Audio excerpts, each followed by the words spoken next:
دوسرے جنم کی اس کہانی کو دوسری کہانیوں پر فوقیت حاصل ہے کیونکہ اس کہانی میں اصرار و تجسس بھی ہے اور سائنس و قرآن پر بحث بھی۔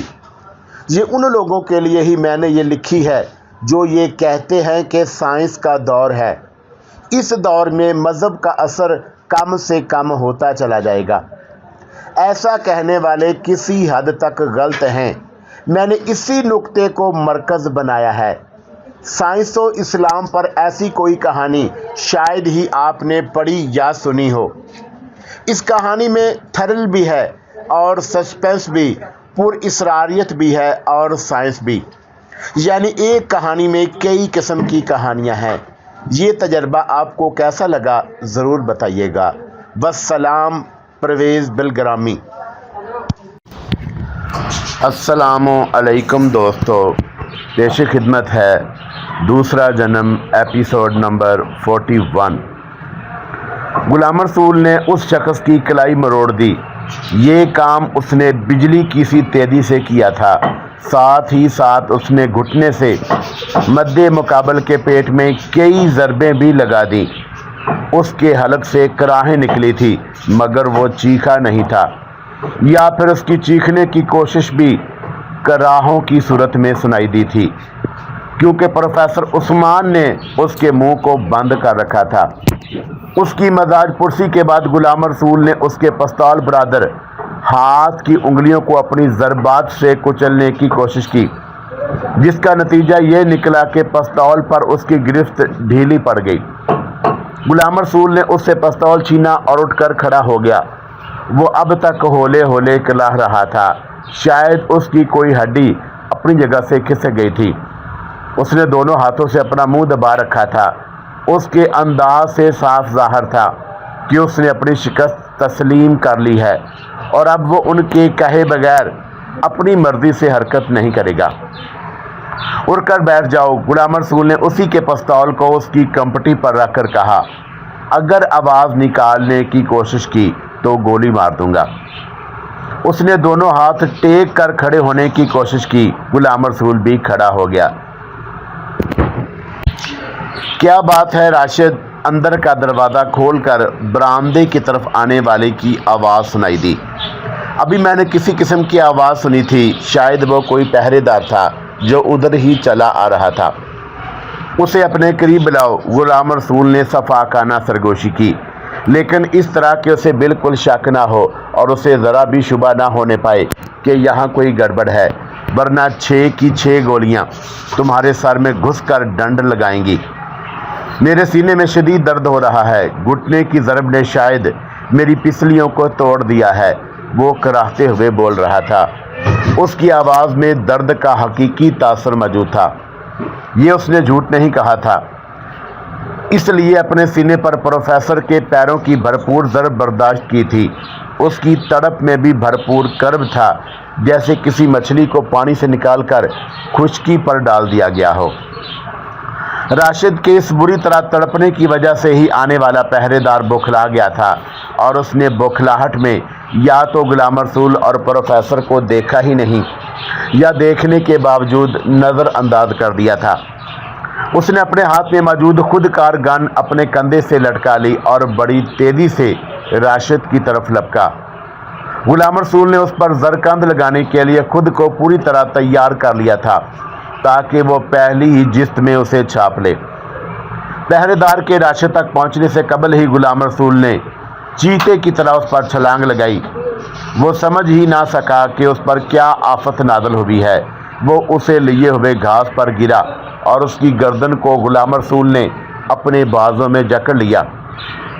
وہ جاندار آدمی تھا اور اگر ہوشیار ہوتا تو غلام رسول کے لیے اس سے لپٹ پڑنا بہت مہنگا پڑتا، مگر اس نے اسے بے خبری میں چھاپ لیا تھا، اس لیے وہ غلام رسول کے خلاف اپنی جسمانی طاقت کا ذرا بھی استعمال نہیں کر سکا۔ دوسری طرف اسے راشد سے بھی خطرہ تھا کہ کہیں وہ پیچھے سے وار نہ کر دے، مگر ادھر پروفیسر اور عمران تھے، اس لیے امید بھی کم تھی۔ پھر وہ دونوں کی طرف یکساں انداز میں متوجہ تھا، ساتھ ہی ساتھ وہ اس کے گلے کو دبانے کے لیے زیادہ سے زیادہ قوت لگاتا جا رہا تھا۔ نوارد پہرے دار دوسری مصیبت میں تھا اور اس کا ایک ہاتھ پہلو میں دبنے کی وجہ سے عملاً بیکار ہو گیا تھا اور اس کے پہلو سے لٹکی ہوئی گن اس کے جسم میں چبھ رہی تھی۔ غلام رسول کو اندازہ تھا کہ وہ کس مصیبت میں گرفتار ہے، اس لیے وہ اپنی گرفت کو نرم کرنے کے لیے تیار نہ ہوا۔ ایک لمحے کے لیے غلام رسول نے سوچا کہ وہ اٹھے اور بنگلے میں گھس جائے، مگر یہ سوچ اس نے اپنا ارادہ ملتوی کر دیا کہ ہاتھ آئی نعمت سے فائدہ نہ اٹھانا بے وقوفی ہے۔ اندر داخل ہونے کے لیے راشد کو بھی استعمال کیا جا سکتا ہے، وہ تکلیف میں ضرور مبتلا ہے، مگر وہ دیکھ سکتا ہے کہ اس کے ساتھی کا کیا حشر ہو چکا ہے، دونوں مردہ حالت میں پڑے ہیں۔ چنانچہ جیسے ہی غلام رسول اس کے پاس پہنچا، وہ اپنی تکلیف بھول کر ساکت ہو گیا۔ مجھے بنگلے کے اندر داخل ہونا ہے، غلام رسول نے گن کی نال اس کے سر سے لگا دی، اور اس کے ذمہ دار تم ہوگے کہ مجھے بحفاظت اندر لے جاؤ، نہ صرف لے جاؤ بلکہ باہر بھی بلاؤ گے۔ نہیں، وہ لوگ مجھے زندہ نہیں چھوڑیں گے۔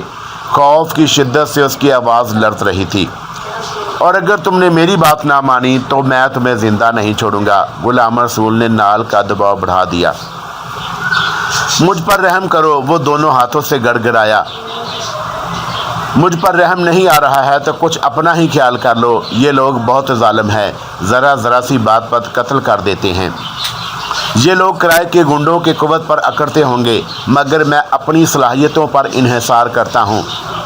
اگر اپنی زندگی کو طویل کرنا مقصود ہے تو اٹھو، ورنہ تمہیں میں ابھی ٹھکانے لگا دیتا ہوں۔ اس نے فیصلے میں دیر نہیں لگائی، عقل مندی کا ثبوت دیتے ہوئے کہ وہ ان سے تعاون کرنے پر تیار ہے، مگر اس کے بعد میرے لیے کوئی جگہ نہیں رہ جائے گی۔ بعد کی بات میں دیکھی جائے گی، فی الحال تم اٹھو اور مجھے کسی محفوظ راستے سے اندر لے چلو۔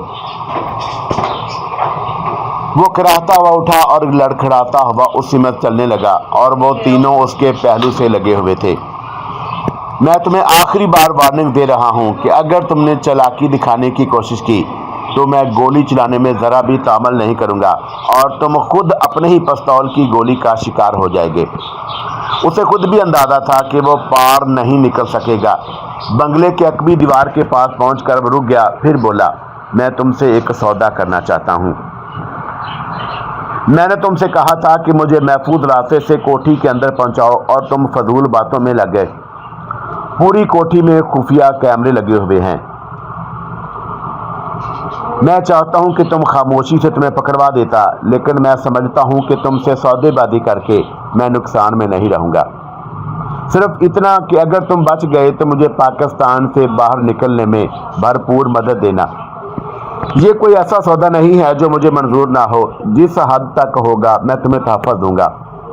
میں تمہیں مرکزی کنٹرول میں لے چلتا ہوں، جہاں سے خفیہ کیمرے اور سپیکر کنٹرول ہوتے ہیں۔ اگر تم نے وہاں موجود عملے پر قابو پا لیا تو پھر خطرات نہ ہونے کے برابر رہ جائیں گے۔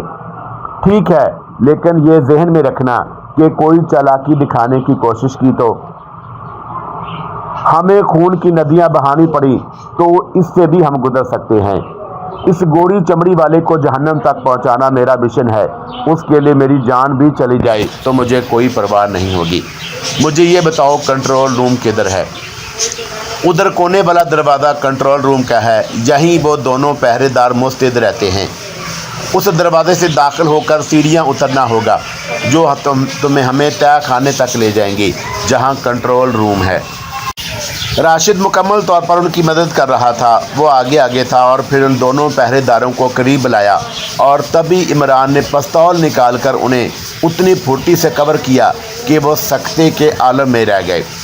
ساتھ ہی ساتھ غلام رسول نے کراٹے کا ایسا بھرپور وار دکھایا تھا جسے کھا کر وہ پہرے دار اپنے پاروں پر نہ کھڑا رہ سکا اور تیورا کر زمین پر گر پڑا تھا۔ عمران نے نظریں اوپر اٹھائیں تو اسے اپنے سر پر کیمرہ نظر آیا جو گھومتا ہوا انہیں فوکس میں لینے کی کوشش کر رہا تھا۔ کیمرے کو دیکھ کر عمران ساکت رہ گیا۔ وہ سمجھ چکا تھا کہ اس کی ایک ایک حرکت اندر کنٹرول روم میں بیٹھے ہوئے انچارج نے دیکھ لی ہوگی اور تمام راستے بند کر دیے ہوں گے۔ ان لوگوں کو گھیرنے کا پورا انتظام ہو چکا ہوگا۔ तमाम दरवाजे लाक हो चुके होंगे, अब क्या किया जाए, वो यही सोच रहा था। इमरान की नज़रों के जाविये के ताक़ुब में प्रोफेसर उस्मान ने भी छत की तरफ देखा था और एक लम्हे में ही फैसला करते हुए उन्होंने पिस्तौल की नाल का रुख कैमरे की तरफ किया और ट्रिगर दबाते चले गए। चंद लम्हों में कैमरा कई टुकड़ों में बंट गया था। जितनी जल्दी मुमकिन हो इस कमरे से बाहर निकलो, दुश्मन हमारी पोजीशन को देख चुका है। वो इस कमरे से बाहर की जाने बढ़े। इमरान और गुलाम रसूल भी उनके पीछे थे। उसके बाद प्रोफेसर उस्मान आगे बढ़ गए। इमरान का रुख उस कमरे की तरफ था जहां से वो दोनों बाहर निकले थे। वो लाशों को फलांगता हुआ गलियारे के उस मोड़ से मुड़कर उस कमरे में पहुंचा जिसमें से वो दोनों बरामद हुए थे। उसने कमरे में दाखिल होने से पहले उस लाश की तरफ देखा जो अपने ही साथी की गोली का निशाना बना था। फिर वो उसे घसीट कर दरवाजे तक ले आया। उसे ये ख़तरा था कि कहीं ये दरवाज़ा ऑटोमेटिक ना हो और इसके दाखिल होते ही ऊपर बैठे लोगों में से कोई बटन दबाकर बंद कर दे। इस हालत में तो ये कमरा उसके लिए चूहेदान बन जाएगा। इस खतरे के पेश नज़र वो लाश को दरवाजे पर रख कर अंदर घुसा। फिर उसने स्विच बोर्ड के हर बटन को आजमाया मगर कोई नई बात नज़र ना आई। वो वापस होना चाहता था कि कमरे के दीवार पर एक जगह उसे उभार सा नज़र आया। पूरे कमरे में डीप कलर वाला पेपर लगा हुआ था, इसलिए पहले वो जगह नज़र नहीं आई थी। अब उसने उस उभार को टटोलते हुए दबाया तो बग़ैर आवाज़ किए सामने वाली दीवार हट गई। यकीनन वो दीवार लकड़ी के तख्तों से बनी हुई थी, क्योंकि उसके हटने के बाद वहाँ लकड़ी का बारीक बरादा नज़र आया। शायद उस लड़की को घिन लग रहा था। दीवार के अकब में एक छोटा सा कैबिन था। उस कैबिन के अंदर एक जानब उसी तरह के स्विच बोर्ड लगे हुए थे जिस तरह के बटन आम तौर से लिफ्ट में लगे होते हैं। उसने अंदर दाखिल होकर आपका बटन दबा दिया। नहायत खफीफ सा झटका लगा और वो कैबिन ऊपर उठता चला गया। फिर जब वो रुका तो सामने 3 आदमी खड़े थे और उनमें से एक के हाथ में पिस्तौल था और दूसरे के हाथ में लोहे की राड, जबकि तीसरा खाली हाथ था। पिस्तौल वाले ने उसकी तरफ देखकर तंजिया लहजे में कहा, हम काफ़ी देर से तुम्हारे मुंतज़िर थे, आने में बड़ी देर लगा दी। हाँ, नीचे वालों की खातिरदारी कर रहा था। इमरान ने भी उसी के लहजे में जवाब दिया। तो अब मैं तुम्हारी खातिरदारी करूं, ज़रा अपने दोनों हाथ ऊपर तो उठा दो, उसने उसी लहजे में कहा। मगर क्यों? हाथ उठा लेने से ऐसा क्या फ़र्क पड़ जाएगा? ये कहते हुए वो एक कदम आगे बढ़ा। पिस्तौल बरादर उसकी बातों में फंसा हुआ था, इसलिए कुछ गाफिल भी था।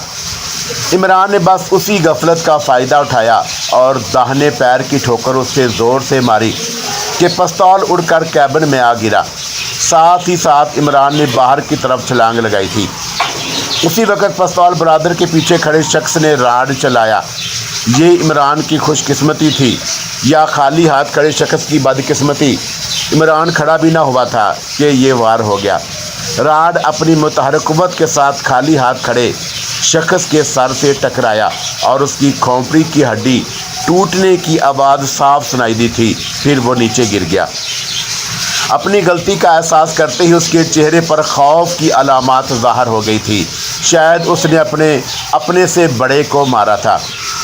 उस लम्हे जब राड चलाने वाला शख्स हैरत से बुत बना खड़ा था, इमरान ने फ़ायदा उठाया और उसने राड वाले के हाथ पर ठोकर मारी और उस ठोकर की ज़रब ने काम कर दिखाया। उसकी कलाई की हड्डी टूट गई। वो बिलबिला उठा था। ज़रब की शिद्दत से वो बैठता चला गया और जैसे ही वो झुका, इमरान ने एक लात उसे रसीद कर दी। नतीजन वो शख्स फर्श पर गिरकर साकत हो गया। इमरान ने अब उस शख्स की तरफ देखा जिसने उस पर किए जाने वाले वार की सज़ा कबूल की थी। खून और उसके सर का मगज़ मिलकर फर्श पर बह रहे थे। इमरान ने उसकी तरफ से नज़रें हटाकर तीसरे शख्स को देखा और वो शायद बुज़दिली में सबसे आगे था, क्योंकि इमरान को अपनी तरफ मुड़ते देखकर वो सरपट भागा। ऐन उसी वक्त सामने वाले कमरे का दरवाज़ा खुला और प्रोफेसर उस्मान बाहर निकले। उनके साथ गुलाम रसूल भी था और वो दोनों एक दूसरे को देखकर मुस्कुरा उठे। आखिर आपने सीढ़ियाँ तलाश कर ही ली, इमरान बोला। ना सिर्फ सीढ़ियाँ तलाश की बल्कि मेन स्विच में बंद करता हुआ आया हूँ ताकि पावर सप्लाई बंद हो जाए।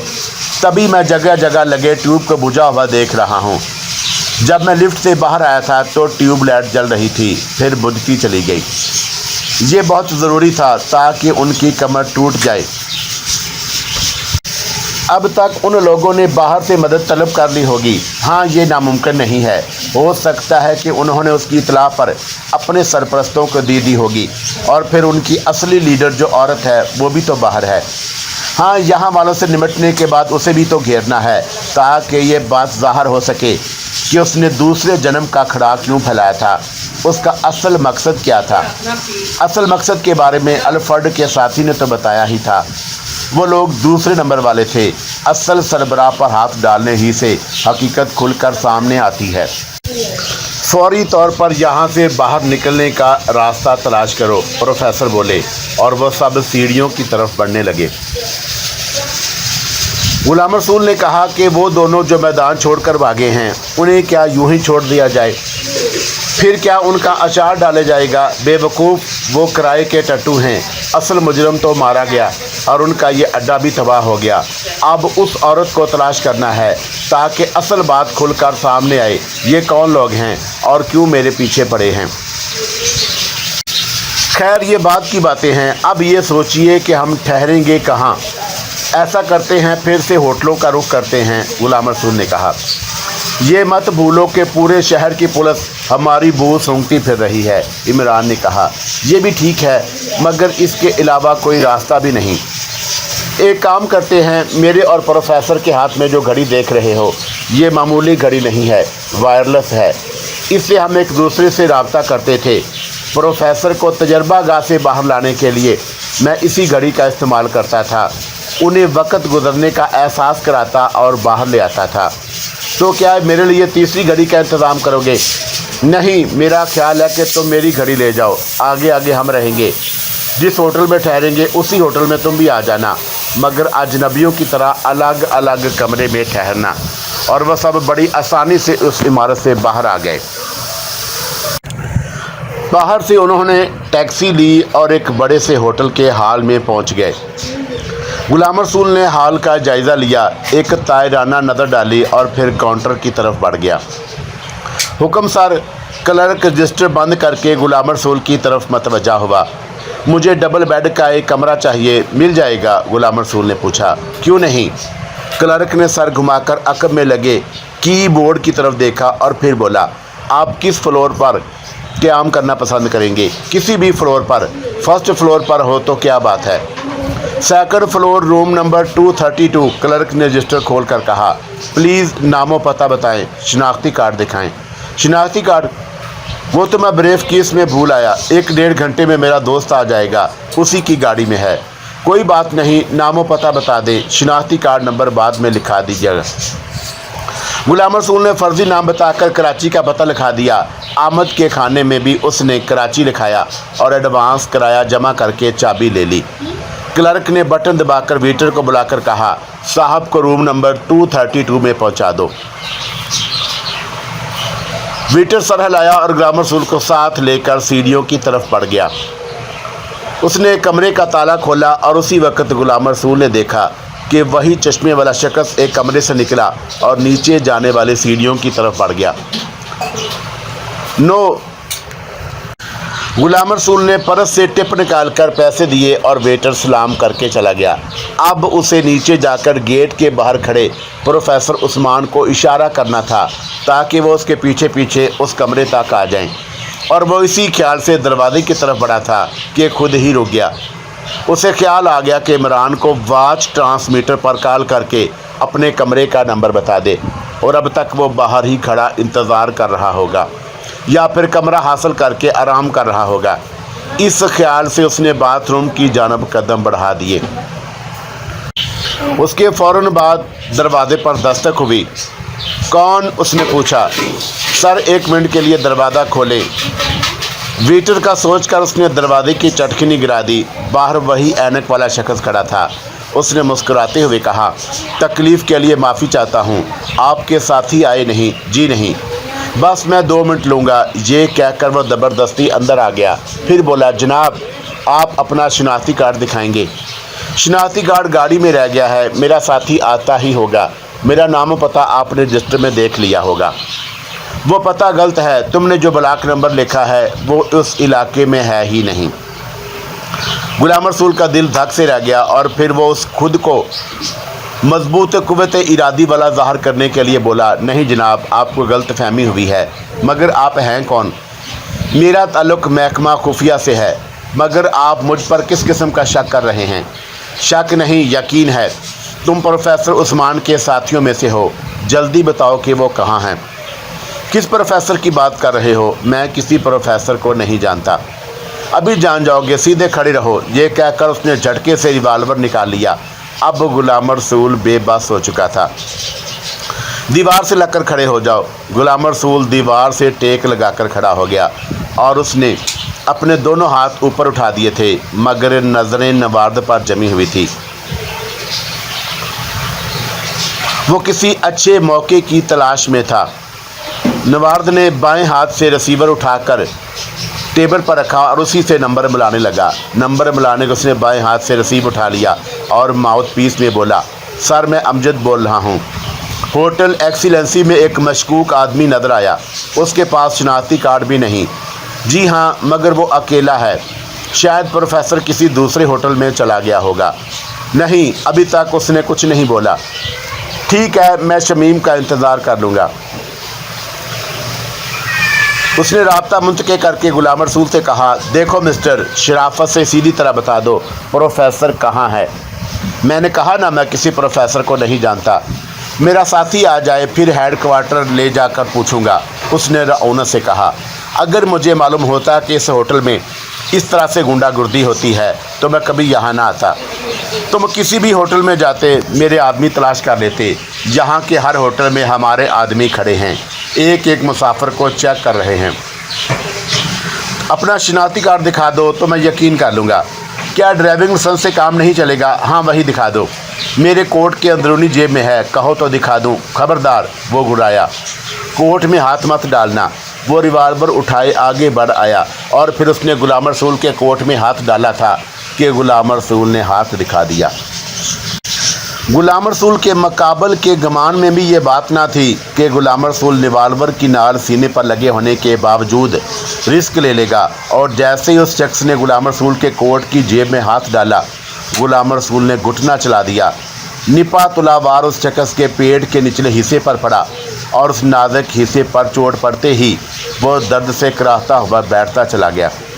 गुलाम रसूल ने बिजली की सी फुर्ती से उसके रिवाल्वर पर हाथ मारा और रिवाल्वर छूट कर दूर जा गिरा। अभी वो संभल नहीं सका था कि गुलाम रसूल ने पूरी कुव्वत से उसके सर पर घौंसा मारा और वो चीख कर गिर पड़ा।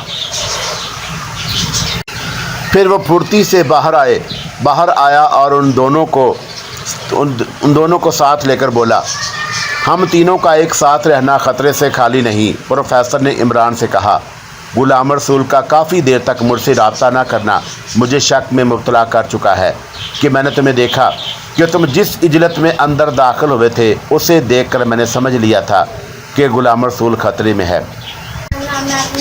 फिर वो तीनों टैक्सी में बैठकर सफारत खाने के सामने वाले पार्क में पहुँचे। इत्तफाक की बात है कि जिस वक्त वो तीनों उस ओपन पार्क में दाखिल हुए, वो अफसर उन्हें एक बेंच पर बैठा नज़र आ गया जिसका उन्हें इंतज़ार था। इमरान ने धीमी आवाज़ में कहा, वो बैठा है। प्रोफेसर ने उचटती हुई नज़र उस पर डाली, फिर बोली, अंधेरा बढ़ने से पहले काम दिखाना है। तुम ऐसा करो कि किसी गाड़ी का इंतज़ाम करो, हम उसे किसी वीराने में लेकर चलते हैं।